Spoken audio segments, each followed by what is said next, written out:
नमस्कार दोस्तों, मेरा नाम रोहित उपाध्याय है।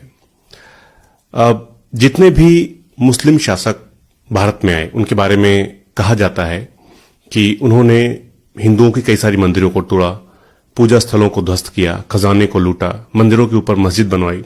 वो सब के सब बुरे थे। ये बात हम सबको बार बार बताई जाती है, लेकिन मुस्लिम शासकों ने कई सारी मंदिरें बनवाई। औरंगजेब जैसे कट्टर इस्लामी शासक ने मंदिर निर्माण के लिए दान दिया, जमीन दी। ये बात नहीं बताई जाती है या यूं कहें कि छुपा ली जाती है।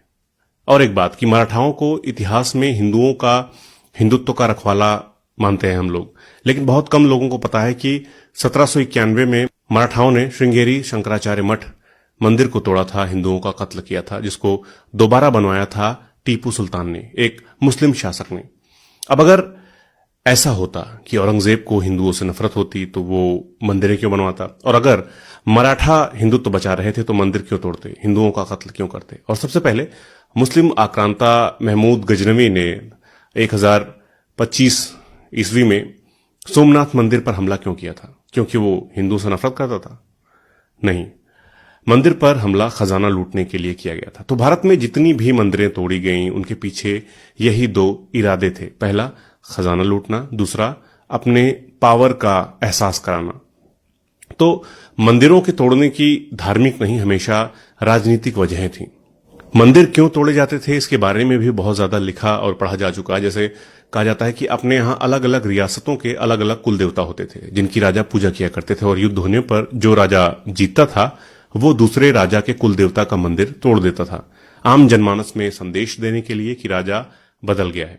अब मुझे पता है कि ये सारी बातें आपको थोड़ी अटपटी लग रही होंगी, इन्हें मानने में, इन्हें समझने में आपको परेशानी हो रही होगी, मगर उस दौर पर लिखी इतिहास की कोई भी किताब उठाकर आप पढ़ लीजिए, यही लिखा है, यही सच है। किसी ढंग की वेबसाइट पर गूगल करके भी पढ़ सकते हैं, मगर हो सकता है कि ये बातें आपके व्हाट्सएप वाले फर्जी ज्ञान से मेल न खाए, इसलिए कई लोगों को यह सच स्वीकारने में थोड़ी दिक्कत हो सकती है। लेकिन जो सही है वो सही है, जो सच है वो सच ही कहा जाएगा। मैं सिर्फ आपको कुछ फैक्ट्स बताता चल रहा हूं। औरंगजेब से ही शुरुआत करते हैं। औरंगजेब ने बनारस का विश्वनाथ मंदिर तोड़ा, लेकिन उज्जैन का महाकालेश्वर मंदिर, प्रयागराज के सोमेश्वर महादेव मंदिर, चित्रकूट का बालाजी मंदिर, गुवाहाटी का उमानंद मंदिर, ऐसे कई मंदिरों को बनवाने के लिए औरंगजेब ने पैसा दिया, जमीन दी। और औरंगजेब ने ही गोलकुंडा की एक मस्जिद को तोड़ा था, क्योंकि वहां के तानाशाह ने लगान देने से मना कर दिया था और मस्जिद के नीचे खजाना छिपा रखा था। इसी तरह मुगल बादशाह जहांगीर ने मंदिर बनवाने के लिए 121 बीघा जमीन दी थी और वृंदावन घूमने भी गए थे। अगर किसी पंडित पुजारी को कोई समस्या होती थी तो वो बादशाह तक जा सकता था और सुनवाई भी जल्द होती थी। अकबर के बारे में हम जानते ही हैं कि उन्होंने मथुरा वृंदावन में कई मंदिरों का निर्माण कराया था। उनके फरमान का प्रमाण तक मौजूद है, लेकिन इतिहास से कुछ घटनाओं को निकालकर इस तरह से पेश किया जाता है जैसे कि सभी मुस्लिम शासक बुरे थे, हिंदुत्व विरोधी थे। ऐसा इसलिए किया जाता है ताकि झूठ बोलकर हिंदुओं को इकट्ठा कर लें, चुनाव जीत लें। यही बस इनकी राजनीति है, क्योंकि इकोनॉमी संभालना इनके बस की है नहीं, रोजगार दे नहीं पा रहे, महंगाई जबरदस्त तरीके से बढ़ती जा रही है। एक न एक दिन सभी को यह एहसास हो जाना है कि गलत जानकारी लोगों के दिमाग में भरकर चुनाव जीतने के लिए उन्हें बेवकूफ बनाया गया। अयोध्या की हनुमानगढ़ी मंदिर भी जानते ही हैं आप लोग, वो किसने बनवाई है? गूगल कर लीजिए, जवाब मिलेगा आपको, नवाब शुजाउद्दौला ने।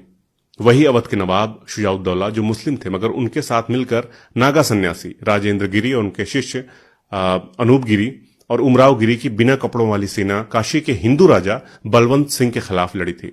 और आगे चलकर जब अवध के नवाब शुजाउद्दौला ने अफगानों के साथ गठजोड़ किया तो नागा मराठों के खिलाफ युद्ध के मैदान में उतरे। तो ये धर्म युद्ध जैसा कभी कुछ था ही नहीं। आचार्य जदुनाथ सरकार की लिखी हुई दशनामी संप्रदाय के इतिहास की किताब में इस बारे में विस्तार से लिखा गया है, चाहे तो पढ़ सकते हैं। तो हमारा इतिहास बहुत ज्यादा मिला जुला रहा है, जिसे अलग करने की कोशिश की जा रही है। और मेरी कोशिश ये है कि जितनी ज्यादा से ज्यादा लोगों तक सही जानकारी पहुंचे उतना अच्छा, और ये तभी होगा जब आप लोग सही जानकारी को शेयर करेंगे। तो मिलते हैं अगले वीडियो में एक नए टॉपिक के साथ। नमस्कार।